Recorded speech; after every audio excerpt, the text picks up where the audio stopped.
ವಿದ್ಯಾ ಏನ್ರಿ ಸಮಾಚಾರ ಅಂತ ಕೇಳಿದ್ರೆ ದರ್ಶನ್ ಅಭಿಮಾನಿಗಳು ಕೇಳಲೇಬೇಕಾಗಿರೋ ಸುದ್ದಿ ಇದು. ದರ್ಶನ್ ಅವ್ರಿಗೆ ಜೈಲಿನಲ್ಲಿ ಸೊಳ್ಳೆ ಕಾಟ ಹೆಚ್ಚಾಗ್ತಾ ಇದೆಯಂತೆ. ಹಿಂಗೊಂದು ಬೇಡಿಕೆಯನ್ನು ಇಟ್ಟಿದ್ದಾರೆ, ಹಿಂಗೊಂದು ಸಮಸ್ಯೆಯನ್ನು ವ್ಯಕ್ತಪಡಿಸಿದ್ದಾರೆ. ಇದರ ಜೊತೆಗೆ ಕಳಂಕ ಹೊತ್ತಿರುವ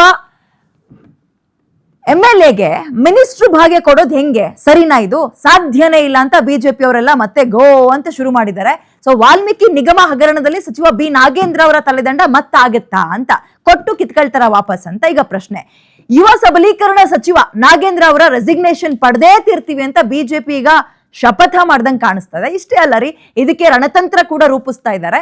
ಸಚಿವ ನಾಗೇಂದ್ರ ರಾಜೀನಾಮೆಯ ಹೊರತು ಸದನ ನಡೆಯೋಕೆ ಅವಕಾಶ ಕೊಡಲ್ಲ ಅಂತ ಬಿಜೆಪಿ ಹಠ ಹಿಡ್ಕೊಂಡು ಕೂತಿದ್ದಾರೆ. ಈ ಬಿಜೆಪಿ ಜೊತೆಗೆ JDS ಕೂಡ ಕೈ ಜೋಡಿಸಿದ್ದು ಹೌದೌದೌದೌದು, ನಾಗೇಂದ್ರ ಅವರ ರೆಸಿಗ್ನೇಷನ್ ತಗೊಳ್ಳೇಬೇಕು, ಮಂತ್ರಿಗಿರಿಂದ ಅವ್ರನ್ನ ಕೆಳಗೆ ಇಳಿಸಲೇಬೇಕು ಅಂತ ಅವರು ಕೂಡ ಶುರು ಮಾಡಿದ್ದಾರೆ.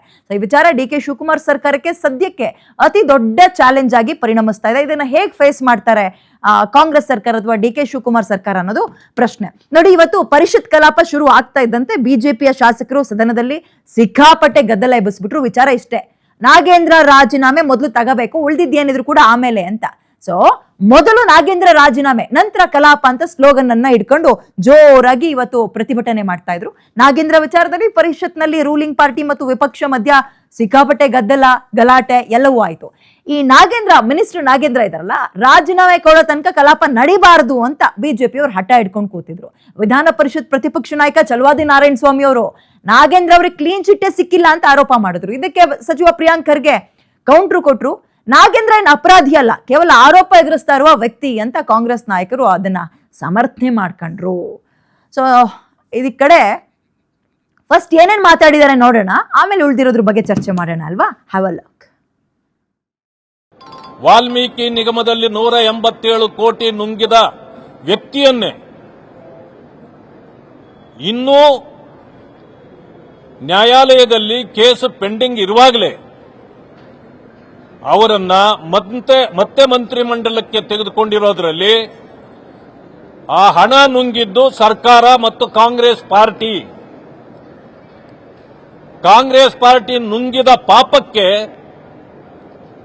ನಾಗೇಂದ್ರ ಅವರು ಭವಿಷ್ಯ ನಮ್ಮ ಹೆಸರನ್ನ ಹೇಳ್ಬಿಡಬಾರದು ಅಂತೇಳಿ ಅವರನ್ನ ಮತ್ತೆ ಮಂತ್ರಿಮಂಡಲಕ್ಕೆ ತೆಗೆದುಕೊಂಡಿದ್ದಾರೆ. ಅವರಿಗೇನು ಕ್ಲೀನ್ ಚಿಟ್ ಕೊಟ್ಟಿಲ್ಲ, ಆದರೂ ತಗೊಂಡಿರೋದ್ರಿಂದ ಮೊದಲು ಅವರು ರಾಜೀನಾಮೆ ಕೊಡೋವರೆಗೂ ಸದನ ಮುಂದುವರಿಯೋದಿಲ್ಲ. ಪರಿಷತ್ನಲ್ಲಿ ಮಾತ್ರ ಅಲ್ಲ, ವಿಧಾನಸಭೆಯಲ್ಲೂ ಏನ್ ಸೀನ್ ಚೇಂಜ್ ಇರಲಿಲ್ಲ ಬಿಡ್ರಿ. ಚಾಮರಾಜನಗರ ಎನ್ಕೌಂಟರ್ ಕೇಸ್ನ ಹೀಟು ಕಡಿಮೆ ಆಗ್ತಾ ಇದ್ದಂತೆ ಬಿಜೆಪಿ ಶಾಸಕರುಗಳು ನಾಗೇಂದ್ರ ವಿರುದ್ಧ ತಿರುಗಿ ಬೀಳ್ತಾರೆ ಅಥವಾ ಅಟ್ಯಾಕ್ ಶುರು ಮಾಡ್ತಾರೆ. ವಿಧಾನಸಭೆಯಲ್ಲಿ ನಾಗೇಂದ್ರ ವಿರುದ್ಧ ಪ್ರೊಟೆಸ್ಟ್ ಅನ್ನ ಕೂಡ ಶುರು ಮಾಡ್ತಾರೆ. ಕ್ಷಮಿಸಿ, ಪ್ರತಿಪಕ್ಷ ನಾಯಕ ಅಶೋಕ್ ಪ್ರೊಟೆಸ್ಟ್ ಲೀಡ್ ಕೂಡ ಮಾಡ್ತಾರೆ. ನಾಗೇಂದ್ರ ಅವರನ್ನ ಸಂಪುಟದಿಂದ ವಜಾ ಮಾಡಬೇಕು ಅಂತ ಅಶೋಕ್ ಒತ್ತಾಯ ಕೂಡ ಮಾಡ್ತಾರೆ. ಈ ಗದ್ದಲ ಜಾಸ್ತಿ ಆದ ಕಾರಣ ವಿಧಾನಸಭೆಯನ್ನ ಸ್ವಲ್ಪ ಸಮಯ ಮುಂದೂಡಿಕೆ ಕೂಡ ಮಾಡಿದ್ರು. ಅಶೋಕ್ ಏನ್ ಹೇಳಿದ್ರು ಅಂತ ಒಂದ್ಸಲ ಕೇಳಿಸ್ಕೊಳ್ಳೋಣ.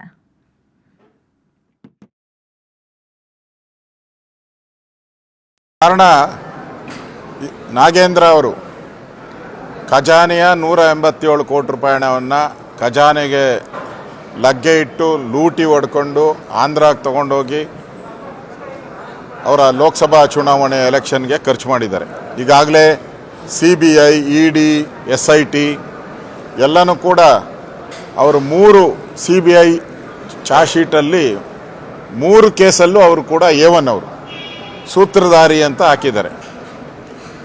ಬೇರೆ ಪ್ರಕರಣಗಳು ಬೇರೆ, ಆದರೆ ಡೈರೆಕ್ಟಾಗಿ ಖಜಾನೆನೇ ಲೂಟಿ ಹೊಡೆದಿರೋದು, ಕನ್ನ ಹಾಕಿ ಲೂಟಿ ಹೊಡೆದಿರೋದು, ಈ ಪ್ರಕರಣನೇ ಬೇರೆ.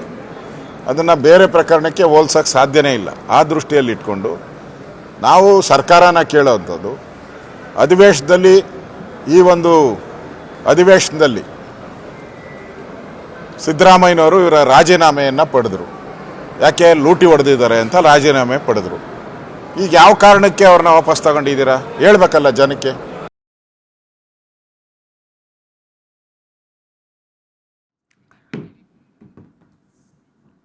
ಎಷ್ಟೆಲ್ಲ ಆದ್ಮೇಲೆ ಮಧ್ಯಾಹ್ನ ಮತ್ತೆ ಅಸೆಂಬ್ಲಿ ಕಲಾಪ ಶುರುವಾಯಿತು. ಆಯ್ತಾ, ನಾಗೇಂದ್ರ ವಿಚಾರವೇ ಅವಾಗ್ಲೂ ಕೂಡ ಪ್ರಸ್ತಾಪಕ್ಕೆ ಬಂದದ್ದು.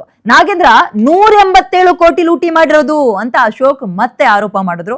ಆ ಆರೋಪದ ಒಂದು ತುಣುಕಿದೆ, ಕೇಳ್ತಾ ಹೋಗೋಣ.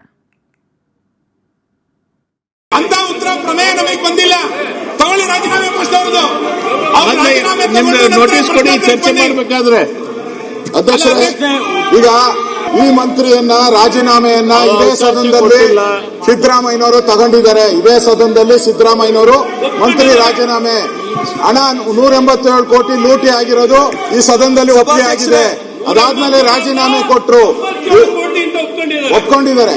ಈಗ ಮತ್ತೆ ಅವ್ರನ್ನ ನೀವು ಮಂತ್ರಿ ಮಾಡಿದ್ರೆ ಈ ಸದನಕ್ಕೆ ಏನ್ ಗೌರವ ಬರ್ತದೆ? ಅವ್ರನ್ನ ತೆಗೆದಿದ್ದು ಯಾಕೆ, ಸೇರ್ಸ್ಕೊಂಡಿದ್ದು ಯಾಕೆ ಅಂತ ಹೇಳ್ಬೇಕಲ್ಲ ಸದನಕ್ಕೆ. ಸರ್ಕಾರಕ್ಕೆ ಪ್ರಜಾಪ್ರಭುತ್ವದ ಮೇಲೆ ಗೌರವ ಇದೆಯಾ? 187 ಕೋಟಿ ಲೂಟಿ ಆಗಿರೋದು ನಿಜ. 187 ಕೋಟಿ ಲೂಟಿ ಆಗಿರೋದು ನೈತಿಕ ಹೊಣೆ ತನಿಖೆ ಆಗಲಿ, ರಾಜೀನಾಮೆ ಈಗೇನು ಹೆಂಗ್ ಕೇಳುತ್ತಾರೆ ನಾವು ಈ ಸದನ ಇಲ್ಲ, ನಾವು ಸದನ ನಡೆಯಕ್ಕೆ ಬಿಡಲ್ಲ, ಸದನ ನಡೆಯಕ್ಕೆ ಬಿಡಲ್ಲ ನಾವು ಯಾವುದೇ ಕಾರಣಕ್ಕೂ. ಹಾಗಾಗಿ ಈ ಸಚಿವರನ್ನ ಸನ್ಮಾನ್ಯ ನಾಗೇಂದ್ರ ಅವರನ್ನ ಮುಖ್ಯಮಂತ್ರಿಗಳು ಈ ತಕ್ಷಣ ಅವ್ರನ್ನ ವಜಾ ಮಾಡಬೇಕು. ವಜಾ ಮಾಡೋರ್ಗೂ ಯಾವುದೇ ಕಲ್ಲಪ್ಪಗಳು. ಇನ್ನು ಸಿದ್ದರಾಮಯ್ಯ ಸರ್ಕಾರ ಇರಬೇಕಾದ್ರೆ ನಾಗೇಂದ್ರ ವಾಲ್ಮೀಕಿ ಹಗರಣ ವಿಚಾರದಲ್ಲಿ ರಾಜೀನಾಮೆ ಕೊಡಬೇಕಾದಂತಹ ಪರಿಸ್ಥಿತಿ ನಿರ್ಮಾಣ ಆಗಿತ್ತು. ಸ್ವಲ್ಪ ದಿನ ಜೈಲಿಗೆ ಹೋಗಿ ಬಂದ್ರಲ್ವಾ ಅವರು, ಈಗ ಬೇಲ್ ಮೇಲೆ ಹೊರಗಿದ್ದಾರೆ. ಈ ವಿಚಾರವಾಗಿ ಬಿಜೆಪಿ ಎಷ್ಟು ಪಟ್ಟು ಹಿಡಿದು ಕೂತಿದೆ, ಇದ್ರ ಬಗ್ಗೆ ನಾವು ಚರ್ಚೆಯನ್ನ ಮಾಡ್ತಾ ಹೋಗೋಣ. ನನ್ನ ಜೊತೆ ಗೆಸ್ಟ್ ಕೂಡ ಜಾಯಿನ್ ಆಗ್ತಾ ಇದ್ದಾರೆ. ವೆಲ್ಕಮ್ ಮಾಡ್ಕೊಳ್ತೀನಿ. ಹಿರಿಯ ಪತ್ರಕರ್ತರು ಬಸವರಾಜ್ ಹಿಟ್ನಾಳ್ ಅವರು. ಸರ್ ನಮಸ್ಕಾರ. ನನ್ನ ಧ್ವನಿ ಕೇಳಿಸ್ತದೆ ಅನ್ಕೊಳ್ತೀನಿ. ನಾನು ವಿದ್ಯಾ ಮಾತಾಡ್ತಾ ಇರೋದು. ನಮಸ್ಕಾರ ವಿದ್ಯಾ. ನಮಸ್ಕಾರ ಸರ್, ಈಗ ಬಿಜೆಪಿ ಹಠ ಹಿಡಿದಿರೋದ್ರಲ್ಲೂ ಏನ್ ತಪ್ಪಿಲ್ಲ ಅಂತ ಅನಿಸ್ತಾ ಇದೆ. ಆಡಿಯೋ ಸರಿ ಇಲ್ಲ. ಆಮೇಲೆ ಆಡಿಬಲ್ ನಾವು ಸರ್, ನಿಮ್ಮ ಧ್ವನಿ ಬ್ರೇಕ್ ಆಗ್ತಾ ಇದ್ರೆ ಸರಿಯಾಗಿ ಕೇಳ್ತಾ ಇಲ್ಲ. ಈಗ ಹಲೋ, ನಾನು ವಾಪಸ್ ಬರ್ತೀನಿ ನಿಮ್ಮ ಹತ್ರ. ಒಂದಲ್ಲ ಎರಡಲ್ಲ ರೀ, 187 ಕೋಟಿ ಹಗರಣದ ಆರೋಪ ಇರೋದು. ಅಂಡ್ ಇದೇ ಹಗರಣದ ಆರೋಪಕ್ಕೆ ಅವ್ರನ್ನ ಮಂತ್ರಿಗಿರಿಯಿಂದ ಕೆಳಗಿಳಿಸಿದ್ರು, ಮಂತ್ರಿ ಸ್ಥಾನದಿಂದ ಕೆಳಗಿಳಿಸಿದ್ರು. ಈಗ ಮತ್ತೆ ಈ ಕ್ಯಾಬಿನೆಟ್ 2.2 ಅಥವಾ ಡಿ ಕೆ ಶಿವಕುಮಾರ್ ಅವರ ಟೀಮ್ ಶುರುವಾಗಿತ್ತೆ ಅಥವಾ ಸಚಿವ ಸಂಪುಟ ಹೊಸದಾಗಿ ಶುರು ಮಾಡ್ತಾರೆ ಅಂದಾಗ ಅವ್ರನ್ನೇ ವಾಪಸ್ ಕರ್ಕೊಂಡು ಬಂದ್ರೆ, ಈಗ ಇನ್ವೆಸ್ಟಿಗೇಷನ್ ಎಲ್ಲ ಮುಗ್ದೋಯ್ತಪ್ಪ, ಕ್ಲೀನ್ ಚಿಟ್ ಸಿಕ್ಕಿದ್ಯಪ್ಪ, ಇದರಲ್ಲಿ ಇವರ ಪಾತ್ರ ಒಂಚೂರು ಇಲ್ಲಪ್ಪ, ₹1 ಅಲ್ಲಿ 187 ಕೋಟಿ ಹಾಳಾಗೋಗ್ಲಿ, ₹1 ಇವ್ರಿಗೂ ಏನ್ ಸಂಬಂಧ ಇಲ್ಲಪ್ಪ ಅನ್ನುವಂಥದ್ದು ಪ್ರೂವ್ ಆಗ್ಬಿಟ್ಟಿದ್ರೆ ರಾಜಾರೋಶ್ವ ಕರ್ಕೊಂಡ್ಬಂದ್ ಕೂರಿಸಿ. ಬಟ್ ಈ ಹಠ ಯಾಕೆ? ಬಿಜೆಪಿ ಕೇಳ್ತಾ ಇರೋದ್ರಲ್ಲೂ ಏನ್ ತಪ್ಪಿದೆ? ಈಗ ಸಚಿವ ಸಂಪುಟ ಅಂದ್ರೆ ಏನು? ಆರೋಪ ಹೊತ್ಕೊಂಡ್ಬಂದಿರೋರ್ನೆಲ್ಲ ಕರ್ಕೊಂಡ್ಬಂದ್ ಕೂರಿಸ್ಬಿಟ್ರೆ ಅದಕ್ಕೊಂದು ಅರ್ಥ ಬೇಡ್ವಾ? ಆಮೇಲೆ ಬಿಜೆಪಿ ಆರೋಪ ಮಾಡ್ತಾ ಇರೋದೇನು? ಈ 187 ಕೋಟಿ ಯಾರೋ ಒಬ್ರು ಇಬ್ರು ಗುಳಂ ಮಾಡಿಲ್ಲ. ಕಾಂಗ್ರೆಸ್ ಹೈಕಮಾಂಡ್ ನಮ್ಮ ರಾಜ್ಯವನ್ನ ATM ತರ ಯೂಸ್ ಮಾಡ್ತಾ ಇದೆ. ಬೇರೆ ಬೇರೆ ರಾಜ್ಯದಲ್ಲಿ ಎಲೆಕ್ಷನ್ ಆಗೋಕೆ ನಮ್ಮಲ್ಲಿ ಹಣವನ್ನ ಬಳಸ್ಕೊತಾ ಇದ್ದಾರೆ. ವಾಲ್ಮೀಕಿ ಹಗರಣದ ಹಣವನ್ನು ಕೂಡ ಹಂಗೆ ಬಳಸಿದ್ದಾರೆ. ಇದ್ ನಾನ್ ಹೇಳ್ತಾ ಇರೋದಲ್ಲ ಸ್ವಾಮಿ, ಬಿಜೆಪಿ ಅವರು ಮಾಡ್ತಾ ಇರೋ ಆರೋಪ ಇದು. ಈ ಆರೋಪ ಎಲ್ಲ ಇರ್ಬೇಕಾದ್ರೆ ಆರೋಪ ತನಿಖೆಯಾಗಿ ಮುಗಿಯೋ ತನಕನಾದ್ರೂ ಸುಮ್ನಿರ್ಬೇಕಲ್ವಾ? ಆಯ್ತು, ಇವ್ರ ಪ್ರಕಾರನೇ ಬರೋಣ. ಈಗ ಇಂಥ ಒಂದು ಜಾತಿವಾರು ಸಮುದಾಯವಾರು ಅಂತ ಹೋದಾಗ ಈ ಸಮುದಾಯದಲ್ಲಿ ಇಂಥ ನಾಯಕರುಗಳಿಗೆ ಕೊಡ್ಬೇಕು ಅಂದ್ರೆ ವಾಲ್ಮೀಕಿ ಸಮುದಾಯದಲ್ಲಿ ಇನ್ಯಾರು ಲೀಡರ್ಸೇ ಇಲ್ವಾ? ಹೆಣ್ಮಕ್ಳಿಗೆ ಕೊಡ್ಬೋದಿತ್ತಲ್ಲ, ತುಕಾರಾಮ್ ಅವರ ಪತ್ನಿಗೆ, ಇನ್ನು ಒಂದ್ 4-5 ಜನ ಇದಾರೆ, ಕೊಡ್ಬೋದಿತ್ತಲ್ಲ. ಅವ್ರನ್ನ ಬಿಟ್ಟು ಇದು ಯಾಕಿಂತ ಹಠ ಹಿಡ್ಕೊಂಡು ಕೂತಿದೆ? ಬ್ಲಾಕ್ ಮೇಲ್ ಮಾಡ್ತಾ ಇದ್ದಾರೆ ನಾಗೇಂದ್ರ ಅವರು. ಹಾಗೇನಿದ್ ನನ್ನ ಆರೋಪ ಅಲ್ಲ, ಬಿಜೆಪಿ ಅವರ ಆರೋಪ. ಯಾವ್ದೋ ವಿಡಿಯೋ ಇಟ್ಕೊಂಡು ಬ್ಲಾಕ್ ಮೇಲ್ ಮಾಡ್ತಾ ಇದ್ದಾರೆ ಅಂತ. ಇಲ್ಲಾಂದ್ರೆ ಅವ್ರಿಗೆ ತಗೊಂಡೋಗಿ ಹಣ ಕೊಟ್ಬಿಟ್ಟಿದ್ದಾರೆ, ಕಪ್ಪ ಕಾಣಿಕೆ ಕೊಟ್ಟಿದ್ದಾರೆ, ಅದಕ್ಕೆ ಪ್ರತಿಯಾಗಿ ಅಗೇನ್ ಮಂತ್ರಿಗಿರಿ ಕೇಳ್ತಾ ಇದ್ದಾರೆ, ಹಂಗಾಗಿ ಇವ್ರು ಬಿಟ್ಕೊಡ್ತಾ ಇಲ್ಲ. ಇಂಥದ್ದೆಲ್ಲ ಆರೋಪಗಳನ್ನ ಮಾಡ್ತಾ ಇದ್ದಾರಪ್ಪ. ಈ ಕಳಂಕ ಹೊತ್ತಿರುವ ನಾಯಕನನ್ನ ಡಿ ಕೆ ಶಿವಕುಮಾರ್ ಅವರು ಮೊನ್ನೆ ತುಂಬಾ ಅದ್ಭುತವಾಗಿ ಮಾತಾಡಿದ್ರು. ಅದನ್ನ ಸಂಪೂರ್ಣವಾಗಿ ಎಲ್ಲರೂ ಕೂಡ ತುಂಬ ಹೃದಯದಿಂದ ವೆಲ್ಕಮ್ ಮಾಡ್ಕೋಬೇಕು. ಏನಂತ ಹೇಳಿದ್ರು, ಇಲ್ಲಿ ಬಿಜೆಪಿ ಕಾಂಗ್ರೆಸ್ JDS ಅಲ್ವೇ ಅಲ್ಲ, ಟೀಮ್ ಕರ್ನಾಟಕ ತರ ಕೆಲಸ ಮಾಡೋಣ, ನಾವು ಎಲ್ಲರೂ ಒಗ್ಗಟ್ಟಾಗೋಣ. 2047 ಮೋದಿಯವರು ಭಾರತದ ಬಗ್ಗೆ ಒಂದು ವ್ಯಾಖ್ಯಾನ ಕೊಟ್ರಲ್ಲ, ಹಂಗೆ ಕರ್ನಾಟಕವೂ ಕೂಡ 2047 ಈ ತರ ಮುಂದುವರೆದಿರ್ಬೇಕು ಅಂತ ಹೇಳಿದ್ರು ಅವರು. ಆತ್ಮನಿರ್ಭರ್ ಭಾರತ್, ಹಿಂಗೆ ಕರ್ನಾಟಕವೂ ಕೂಡ ಹಂಗೋಗ್ಬೇಕು ಅಂತ. ಹಂಗೆಲ್ಲ ಭಾಷಣ ಮಾಡಿರುವ ಡಿ ಕೆ ಶಿವಕುಮಾರ್ ತನ್ನ ಕ್ಯಾಬಿನೆಟ್ ನಲ್ಲಿ 187 ಕೋಟಿ ಆ ಸಮುದಾಯದ ನಾಯಕ, ಆ ಸಮುದಾಯವನ್ನ ಉದ್ಧಾರ ಮಾಡ್ಬೇಕು ಅಂತ ನಿಗಮ ಮಂಡಳಿಯನ್ನ ಮಾಡಿದ್ರೆ, ಅದಕ್ಕೆ ಈ ಈತನನ್ನೇ ನಾಯಕನನ್ನ ಮಾಡಿದ್ರೆ, ಆ ಅಷ್ಟು ಹಣವನ್ನ ಜನರಿಗೆ ಸೇರ್ಬೇಕಾಗಿರೋದನ್ನ, ಆ ಸಮುದಾಯ ಉದ್ಧಾರ ಆಗ್ಬೇಕಾಗಿರೋ ಹಣವನ್ನ ನುಂಗ ನೀರ್ ಕುಡ್ದಿದ್ದಾರೆ ಅನ್ನುವ ಆರೋಪ ಇದ್ದಾಗ ವಾಪಸ್ ಕರ್ಕೊಂಡು ಬಂದು ಅದ್ರ ಮೇಲೆ ಕೂರ್ಸಿದ್ರೆ ಏನ್ ಮೆಸೇಜ್ ಪಾಸ್ ಮಾಡ್ತೀರಿ? ಅವರಿಂದ ಆ ಸಮುದಾಯ ಉದ್ಧಾರ ಆಗುತ್ತೆ ಅಂತ ನಿರೀಕ್ಷೆ ಮಾಡೋದು ಹೆಂಗೆ? ಈ ಕಳಂಕ. ಆಮೇಲೆ ಒಬ್ಬೊಬ್ರು ಹೇಳ್ತಾರೆ ಇತಿಹಾಸ ಬಿಟ್ಟು ಬಿಡೋಣ, ಇತಿಹಾಸ ಬಿಡಕ್ಕಾಗಲ್ಲ. ಹಂಗೆ ಇತಿಹಾಸವನ್ನ ಕ್ಲೀನ್ ಚಿಟ್ ಸಿಕ್ಕಿದ್ರೆ ಒಂಥರ, ಇಲ್ಲಂದ್ರೆ ಚಾಳಿ ಮುಂದುವರಿಸ್ತಾರೆ. ಆಯ್ತಪ್ಪ, ಈಗ ಅವ್ರನ್ನ ಮತ್ತೆ ಮಂತ್ರಿಗಿರಿ ಮಾಡಿದ್ರೆ ಪ್ರಭಾವ ಬಳಸಿ ನನ್ಗೂ ಅದಕ್ಕೂ ಏನೋ ಸಂಬಂಧ ಇಲ್ಲ ಅಂತ ಮಾಡ್ದಂಗಾಗಲ್ವಾ? ಏನೋ ಆರೋಪ ಎಲ್ಲ ಸೋಪ್ ಹಾಕೊಂಡು ತೊಳ್ಕ ಬಿಟ್ರ ಅವರು? ಬಿಜೆಪಿಲಿ ಎಂತದೋ ವಾಷಿಂಗ್ ಮಿಷಿನ್ ಇದೆಯಂತಲ್ಲ, ಏನೇ ಆರೋಪಗಳಿದ್ರು ಅಥವಾ ರೇಡ್ಗಳಾಗಿದ್ರು ಪಾರ್ಟಿಗೆ ಹೋಗ್ತಾ ಇದ್ದಂತೆ ಎಲ್ಲ ಕ್ಲೀನ್ ಆಗಿ ವ್ಯಾನಿಶ್ ಮಾಡ್ಬಿಡುತ್ತಂತಲ್ಲ, ಹಂಗೇನಾದ್ರೂ ಆಗಿದ್ಯಾ ಇಲ್ಲಿ? ಇಲ್ಲ. ಕಳಂಕ ಇದೆ, ಕಳಂಕಿತ ನಾನಲ್ಲ ಅಂತ ಪ್ರೂವ್ ಆಗ್ಬೇಕು. ಅಲ್ಲಿ ತನಕ ಮಂತ್ರಿಗಿರಿ ಬಿಡಕ್ಕೇನು?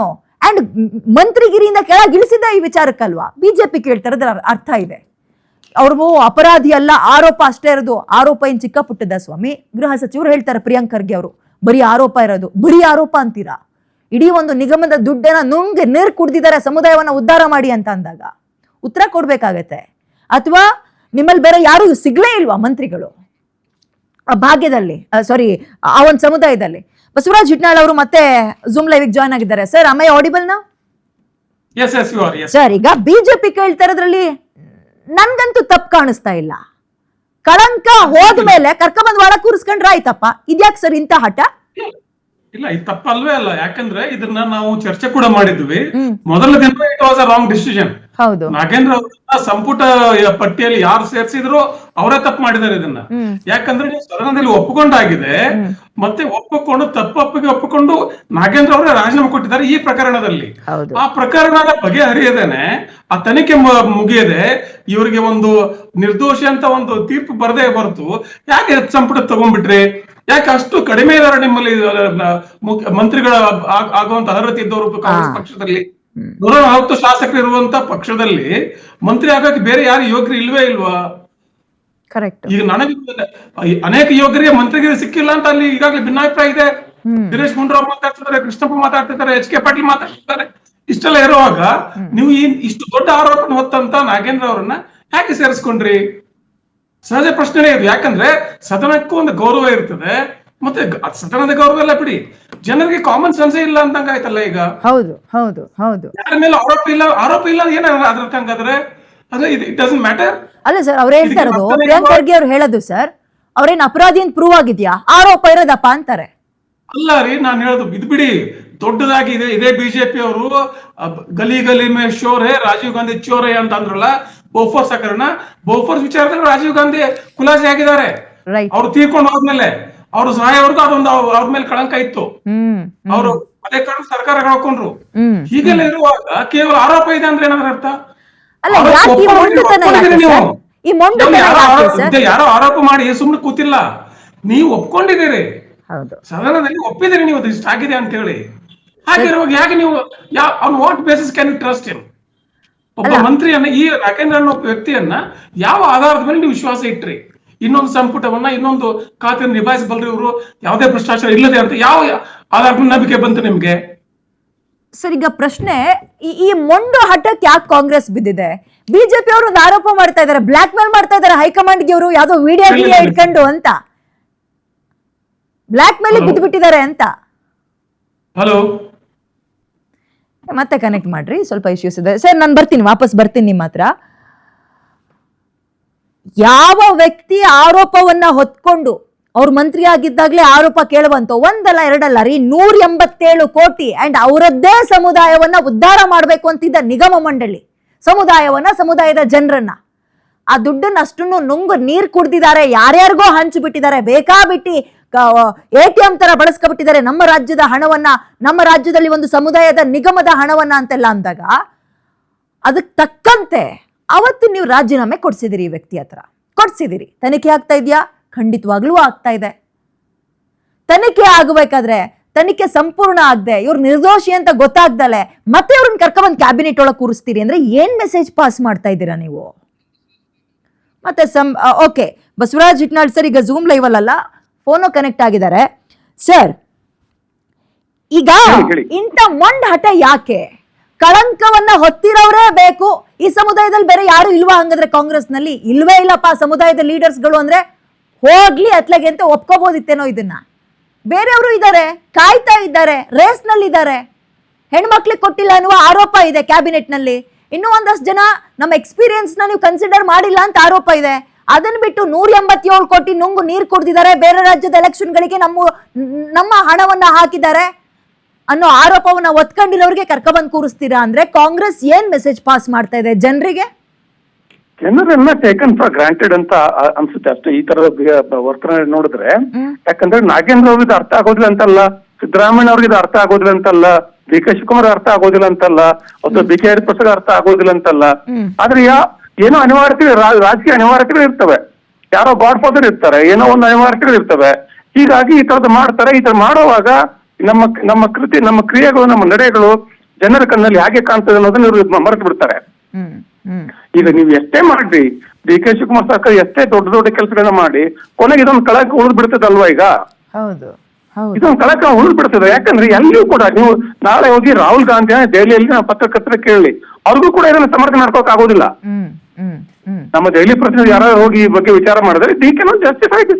ಹೌದು, ಇಟ್ ಈಸ್ ನಾಟ್ ಅಕ್ಯೂಸೇಷನ್. ತುಂಬಾ ಜನ ಹೇಳ್ತಾರೆ ಇದು ಆರೋಪ ಅಲ್ಲ, ಕೇಸ್ ಅಲ್ಲ, ಇದು ಯು ಆರ್ ಕನ್ಫೆಸ್. ನೀವು ಇದು ತಪ್ಪೊಪ್ಪಿಗೆ ಮಾಡಿಕೊಟ್ಟಿದ್ದೀರಿ ಇಲ್ಲಿ ಸದನದಲ್ಲಿ, ನೀವು ತಪ್ಪಾಗಿದೆ ಅಂತ ಒಪ್ಕೊಂಡ್ಬಿಟ್ಟಿದ್ದೀರಿ. ಹೀಗಿರುವಾಗ ಅದಕ್ಕೆ ತಕ್ಕದಾದಂತ ಜವಾಬ್ದಾರಿಯುತ ನಡೆಯನ್ನು ತೋರಿಸ್ಬೇಕಾಗ್ತದೆ. ಅದನ್ನ ತೋರಿಸ್ತಾ ಇಲ್ಲ ಕಾಂಗ್ರೆಸ್.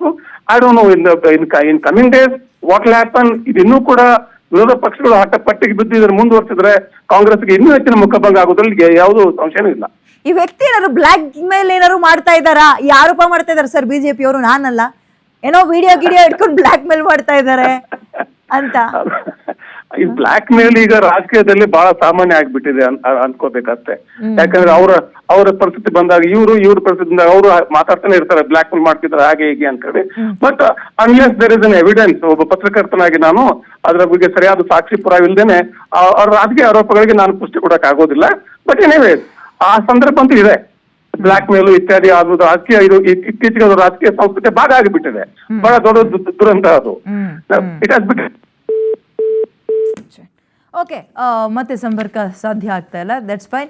ಬಟ್ ಇದನ್ನ ಯಾರು ಒಪ್ಕೊಳ್ಳುವಂತದ್ದಲ್ಲ. ಕಾಂಗ್ರೆಸ್ನವ್ರೆ ನೀವು ಸಮರ್ಥನೆ ಮಾಡ್ಕೊಳ್ಳಿ, ನೋಡೋಣ ಆಯ್ತಾನ, ಯಾರಾದ್ರೂ ಒಬ್ರು ಸಮರ್ಥನೆ ಮಾಡ್ಕೊಳ್ಳಿ, ಇಂಥದ್ದು ಕೊಟ್ವಿ, ಇವರು ಇಂಥದಕ್ಕೆ ಯೋಗ್ಯತೆ ಇದ್ದಾರೆ, ಇವ್ರು ಇಲ್ಲಾಂದ್ರೆ ಆ ಖಾತೆ ಖಾಲಿ ಆಗೋಗ್ಬಿಡ್ತಾ ಇತ್ತು, ಮಂತ್ರಿ ಸ್ಥಾನದೊಳಗೆ ಕರ್ಕೊಂಡು ಹೋಗಿರ್ಲಿಲ್ಲ ಅಂದ್ರೆ ಕ್ಯಾಬಿನೆಟ್ ಅನಾಥವಾಗಿ ಹೋಗ್ಬಿಡ್ತಾ ಇತ್ತು, ಅದಕ್ಕೋಸ್ಕರ ನಾಗೇಂದ್ರ ಅವ್ರನ್ನ ಕರ್ಕೊಂಡ್ಬಂದು ಕೂರಿಸಿದೀವಿ ಅಂತ ಒಬ್ರು ಒಂದು ಚಿಕ್ಕ ಕಾರಣ ಕೊಡಿ, ಒಂದು ಚಿಕ್ಕ ಕಾರಣಕ್ಕೆ ಸಮರ್ಥನೆ ಮಾಡ್ಕೊಳ್ಳಿ ನೋಡೋಣ. ಕಾಂಗ್ರೆಸ್ನವ್ರ ಕೈಲೇ ಸಮರ್ಥನೆ ಮಾಡಕ್ಕಾಗಲ್ಲ ರೀ. ನೀವು ಹೋಗಿ ಕೇಳ್ಬಿಡಿ, ಇವಾಗ ಸೆಷನ್ ಆಗ್ತಾ ಇದೆ, ಲೋಗೋ ಹಿಡಿದ್ರೆ ಮೀಡಿಯಾದವರು ಅದಕ್ಕೆ ಅವ್ರು ಕಾಮೆಂಟ್ ಮಾಡಲ್ಲ, ನೋ ಕಾಮೆಂಟ್ ಅಂದ್ಬಿಡ್ತಾರೆ. ಅವ್ರಗಳಿಗೆ ಅದು ಮುಜುಗರ. ಆದ್ರೂ ಯಾಕೆ ಮುಂದುವರಿಸ್ತಾ ಇದ್ದೀರಿ? ಅಂಡ್ ಡಿ ಕೆ ಶಿವಕುಮಾರ್ ಅವ್ರ ಮೇಲೆ ತುಂಬಾ ನಿರೀಕ್ಷೆಗಳಿದಾವೆ. ಅಂಡ್ ಎಷ್ಟೋ ಜನ ನಮಗೆ ಕ್ವಾಲಿಟಿ ಇದೆ, ಕೊಡಿ ಒಂದ್ಸಲ ಅವಕಾಶ ಅಂತ ಕೇಳ್ತಾ ಇದ್ದಾರೆ. ಸರ್ ಅಗೇನ್ ಸಂಪರ್ಕಕ್ಕೆ ಸಿಕ್ಕಿದ್ದಾರೆ ಸರ್. ಈಗ ನನ್ನ ಧ್ವನಿ ಕೇಳಿಸ್ತಾ ಇದ್ರೆ, ಬಿಜೆಪಿ ಬಹಳ ಗಂಭೀರ ಆರೋಪ ಮಾಡ್ತಾ ಇತ್ತು, ಕರ್ನಾಟಕವನ್ನ ATM ತರ ಬಳಸ್ಕೊತಾ ಇದ್ದಾರೆ, ಹೈಕಮಾಂಡ್ಗೆ ಕಪ್ಪ ಕಾಣಿಕೆ ಕೊಡೋದು ಕರ್ನಾಟಕ, ಬೇರೆ ರಾಜ್ಯದಲ್ಲಿ ಎಲೆಕ್ಷನ್ ಆಗ್ಬೇಕಾದ್ರೆ ದುಡ್ಡು ಕೊಡೋದು ಕರ್ನಾಟಕ, ATM ಕರ್ನಾಟಕ ಕಾಂಗ್ರೆಸ್ ಪಾಲಿಗೆ ಅಂತ. ಅಂಡ್ ವಾಲ್ಮೀಕಿ ನಿಗಮದ ಹಗರಣವೂ ಕೂಡ ಇಂಥದ್ದೇ ಬೇರೆ ರಾಜ್ಯದ ಎಲೆಕ್ಷನ್ ಮೇಲೆ ಕೇಳಿ ಬಂದಿತ್ತು ಸರ್. ಅದು ಇಡಿ ಅದನ್ನ ನೋಟ್ ಮಾಡಿ ಅದನ್ನ ಟಿಪ್ಪಣಿ ಮಾಡಿತ್ತು. ಇಡಿ ತನಿಖೆ ನಡೆದಾಗ ಮಾಡಿತ್ತು ನಿಜ. ಆದ್ರೆ ಅದೆಲ್ಲ ವಿರೋಧ ಪಕ್ಷಗಳ ಆರೋಪ ಪ್ರತ್ಯಾರೋಪ ಬಿಡಿ. ನನಗೆ ಬಹಳ ದೊಡ್ಡ ಆಶ್ಚರ್ಯ ಅಂದ್ರೆ ಪಕ್ಷದ ಒಳಗಡೆನೆ ಹೇಗೆ ಕೆಲಸ ಸಮ್ಮತಿಸಿದ್ರು ಅಂತ. ಯಾಕಂದ್ರೆ ಇದು ಕೇವಲ ಒಬ್ರು ಮಾತ್ರ ತೆಗೆದುಕೊಂಡು ತೀರ್ಮಾನ ಅಲ್ಲ. ಈ ಮೊನ್ನೆ ಸಂಪುಟದ ಒಂದು ಪಟ್ಟಿ ಫೈನಲ್ ಆದಾಗ ಒಬ್ರು ಕೂತ್ಕೊಂಡು ತೆಗೆದುಕೊಂಡು ತೀರ್ಮಾನ ಅಲ್ಲ ಇದು. ಇದು 4-6 ಜನ, D K Shivakumar, Siddaramaiah, Venugopal, Rahul Gandhi, B K ಎಲ್ಲರೂ ಸೇರಿ ಒಂದು ಸಾಮೂಹಿಕ ನಿರ್ಧಾರ ತೆಗೆದುಕೊಂಡಿದ್ದಾರೆ ಇವರು. ಇವತ್ತು ಅವರೆಲ್ಲರೂ ಉತ್ತರ ಹೇಳಬೇಕಲ್ಲ ಇವತ್ತು. ಸರ್ ಏನ್ ಸರ್ ಕ್ಯಾಬಿನೆಟ್ ಅಂದ್ರೆ ಏನು ಸರ್? ಹಿಂಗ್ ಕಳಂಕ ಹೊತ್ಕೊಂಡಿರೋರ್ನೆಲ್ಲ ಒಳ ಕರ್ಸ್ಕೊಂಡು ನಮ್ಮನ್ನ ಮಂತ್ರಿಯನ್ನಾಗ್ಬೇಡಿ, ನಮ್ಮ ನಾಳೆ ಅಂದ್ರೆ ನಮ್ಮ ಮಂತ್ರಿಯಾಗಿ ನಮ್ಮ ನಾಳಿ ಅಂತನಾ? What is cabinet sir? ಅದಕ್ಕೊಂದು ಮೆಸೇಜ್ ಅದಕ್ಕೆ ಅರ್ಥನೇ ಇಲ್ದಂಗ ಆಗ್ಬಿಡ್ತಲ್ಲ ಈಗ ಅದೇ ಹೇಳ್ತಾ ಇರೋದು ನಾನು. ಈಗ ಪ್ರಶ್ನೆಗಳನ್ನ ಯಾಕೆ ಅವ್ರನ್ನ ತೆಗೆದುಕೊಂಡ್ರೆ ಅನ್ನೋ ಪ್ರಶ್ನೆಗೆ ಕೇವಲ ಡಿ ಕೆ ಶಿವಕುಮಾರ್ ಮಾತ್ರ ಉತ್ತರ ಹೇಳಬೇಕು, ಸಿದ್ದರಾಮಯ್ಯ ಉತ್ತರ ಹೇಳ್ಬೇಕು, ಇದಕ್ಕೆ ಹರಿಪ್ರಸಾದ್ ಉತ್ತರ ಹೇಳ್ಬೇಕು. ಯಾಕೆ ಎಲ್ಲರೂ ಸೇರಿ ತೀರ್ಮಾನ ತಗೊಂಡಿದ್ರು ನೀವು? ಹೈಕಮಾಂಡ್ ಹೇಳ್ಬೇಕು ಇದಕ್ಕೆ, ಖರ್ಗೆ ಅವರು ಹೇಳ್ಬೇಕು ಇದಕ್ಕೆ, ಎಲ್ಲರೂ ಸೇರಿ ಉತ್ತರ ಹೇಳ್ಬೇಕಾಗ್ತದೆ ಇವತ್ತಿನ ದಿನ. ಕೇವಲ ಸದನದಲ್ಲಿ ಮುಖ್ಯಮಂತ್ರಿ ಸರಿ, ಅದ್ರ ತೀರ್ಮಾನ ತೆಗೆದುಕೊಂಡವ್ರು ಯಾರು? ಯಾಕೆ ತಗೊಂಡ್ರಿ? ನಿಮ್ಮ ಪಕ್ಷದ ಒಂದು ಒಂದು ಇಮೇಜ್ ಬಗ್ಗೆ ನಿಮ್ಗೆ ಆಸಕ್ತಿನೇ ಇಲ್ವಾ ಸರ್? ಬಿಜೆಪಿ ಅವರು ನಾವು ಬೇರೆ ಚರ್ಚೆ ಮಾಡಕ್ ಬಿಡಲ್ಲ, ಫಸ್ಟ್ ಇವರ ತಲೆದಂಡ ಆಗ್ಬೇಕು ಅಂತ ಪಟ್ಟು ಹಿಡಿದ್ರು ಕಾಂಗ್ರೆಸ್ ಕೇಳಲಿಲ್ಲ ಅಂತ ಅನ್ಕೊಳ್ಳಿ. ಹೆಂಗ್ ನೋಡೋದು ಕಾಂಗ್ರೆಸ್ನ ನಾವು? ಅಲ್ಲ ಪಟ್ಟು ಹಿಡಿಯೋ ಅದ್ ನೋಡಿ, ನೀವು ಬಿಜೆಪಿಗೆ ಉತ್ತರ ಹೇಳ್ಬೇಕಾಗಿಲ್ಲ. ನೀವು ಕರ್ನಾಟಕ ಸರ್ಕಾರ ಆಗ್ಲಿ, D K Shivakumar, Congress, BJP ಉತ್ತರ ಹೇಳ್ಬೇಕಾಗಿಲ್ಲ. ನೀವು ಜನಸಾಮಾನ್ಯರಿಗೆ ಉತ್ತರ ಹೇಳ್ತೀರಿ. ಎಲ್ರು ಕಳ್ರೆ ಬಿಡ್ರಿ ಅಂತ ಹೇಳ್ಬಿಡ್ತೀರಾ? ಎಲ್ರ ಮೇಲೂ ಕೇಸ್ ಎಲ್ರು ಕಳ್ರೆ ಬಿಡ್ರಿ ಅಂತ ಹೇಳ್ಬಿಡ್ತೀರಾ ಉತ್ತರ ನೀವು? ನೀವು ಕಳ್ತನ ಒಪ್ಕೊಂಡಿದ್ದೀರಲ್ಲ ಇದರಲ್ಲಿ ಸದನದಲ್ಲಿ, ಅದಕ್ಕೆ ಬೆಲೆನೇ ಇಲ್ವಾ? ಅಂತ ಅರ್ಜೆಂಟ್ ಏನಿತ್ತು? ಇದೇ ಆರೋಪಕ್ಕೆ ಕೆಳಗಿಳಿಸ್ತಾರೆ. ಹೇಳಿದ್ನಲ್ಲ, ರಾಜಕೀಯ ಅನಿವಾರ್ಯತೆಗಳು, ಆ ಅನಿವಾರ್ಯತೆಗಳು ಅವ್ರಿಗೆ ಗೊತ್ತು, ನಾಗೇಂದ್ರಗೆ ಗೊತ್ತು, ಅದನ್ನ ಅವ್ರ ತೀರ್ಮಾನ ತೆಗೆದುಕೊಂಡವ್ರಿಗೆ ಗೊತ್ತು. ಅದಕ್ಕೆ ನಾನು ಹೇಳುದು, ಅವ್ರೆಲ್ಲರೂ ಉತ್ತರ ಕೇಳಬೇಕು ಇವತ್ತು ಅಂತ. ಯಾರು ತೀರ್ಮಾನ ತೆಗೆದು ಅವರೆಲ್ಲ ಉತ್ತರ ಹೇಳಬೇಕು. ಬಟ್ ಯಾಕೆ ಕೊಟ್ಟಿಲ್ಲ ಅಂತ ಕೇಳೋದಲ್ಲ. ಈಗ ಅನೇಕ ಜನರು ಅಸಮಾಧಾನಿತರಿದ್ದಾರೆ, ಅವ್ರಿಗೆ ಯಾಕೆ ಕೊಟ್ಟಿಲ್ಲ ಅಂತ ಪ್ರಶ್ನೆ ಕೇಳಬೇಕಾಗಿಲ್ಲ ನಾವು. ಈ ಮನುಷ್ಯನಿಗೆ ಯಾಕೆ ಕೊಟ್ಟಿದ್ದೀರಿ? ನಿಜ. ಈಗ 4-5 ಸಲ ಗೆದ್ದಿರೋರು ಒಂದ್ಸಲನೂ ಮಂತ್ರಿ ಆಗಿಲ್ಲ. ಅವ್ರಗಳಿಗೆ ಮಕ್ಕಕ್ ಕೊಡ್ದಂಗೆ ಸರ್ ಇಂಥ ಇನ್ಸಿಡೆಂಟ್ಗಳು, ಪಾಪ ಮಕ್ಕಕ್ ಕೊಡ್ದಂಗೆ. ನೀವು ಈಗ ಯಾರೋ ಒಬ್ಬರಿಗೆ ನಮ್ಗೆ ಒಬ್ಬ ಹೆಸರು ತಗೊಳ್ಳೋದು ಬೇಡ, ಒಬ್ಬ ಸೀನಿಯರ್ ಲೀಡರ್ ಅಂತ ಇಟ್ಕೊಳ್ಳಿ, ಬಹಳ ತೂಕವಾಗಿ ರಾಜಕಾರಣ ಮಾಡಿದ್ರು ಇಷ್ಟು ವರ್ಷ.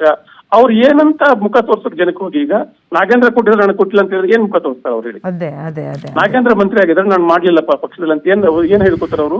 ತಮ್ಮ ಬೆಂಬಲಿಗರಿಗೆ, ತಮ್ಮ ಕನ್ನಡ ಜನತೆಗೆ ಏನ್ ಹೇಳ್ತಾರೆ ಅವರು? ಕರೆಕ್ಟ್ ಎನಿವೇ ಹೇಳ್ತಾರೆ. ಮತ್ತೆ ಯಾವ ನ್ಯಾಯದ ಬಗ್ಗೆ ಮಾತಾಡ್ತಿದ್ದಾರೆ ನೀವು? Correct sir, you are right, 100% right. Thank you Shruti ಪೆನ್ಯಾಸ್ ವಿಸ್ತಾರ ಜೊತೆ ಮಾತಾಡಿದ್ದಕ್ಕೆ. ನೋಡೋಣ ಕಾಂಗ್ರೆಸ್ ಇದನ್ನ ಮುಂದಿನ ದಿನಗಳಲ್ಲಿ ಹೇಗೆ ನಿಭಾಯಿಸತ್ತೆ ಅಂತ. ದರ್ಶನ್ ಇದಾರಲ್ಲ, ಚಾಲೆಂಜಿಂಗ್ ಸ್ಟಾರ್ ದರ್ಶನ್, ಸದ್ಯ ರೇಣುಕಾ ಸ್ವಾಮಿ ಮರ್ಡರ್ ಕೇಸ್ನಲ್ಲಿ ಕೊಲೆ ಆರೋಪಿ ಕೂಡ ಆಗಿದ್ದಾರೆ. ಅವರಿಗೆ ಜೈಲಲ್ಲಿ ಸಿಕ್ಕಾಪಟ್ಟೆ ಸೊಳ್ಳೆ ಕಾಟ ಅಂತೆ. ಸೊಳ್ಳೆಗಳಿಂದಾಗಿ ದರ್ಶನ್ ಜೀವನವೇ ಹೈರಾಣ ಆಗಿದ್ಯಂತೆ. ಇದ್ರ ಬಗ್ಗೆ ಸುದ್ದಿ ಕೊಡ್ಬೇಕು ನಿಮ್ಗೆ, ಏನೇನಾಗ್ತಾ ಇದೆ, ದರ್ಶನ್ ಹೇಗಿದ್ದಾರೆ ಅಂತ. ಬಾಚಣ್ಗೆ ಸಿಕ್ಕಿಲ್ಲ, ತಲೆದಿಮ್ ಸಿಕ್ಕಿಲ್ಲ, ಹಾಸ್ಗೆ ಸಿಕ್ಕಿಲ್ಲ, ಈಗ ಸೊಳ್ಳೆ ಕಾಟ ಅಂತ ಇದ್ದಾರೆ.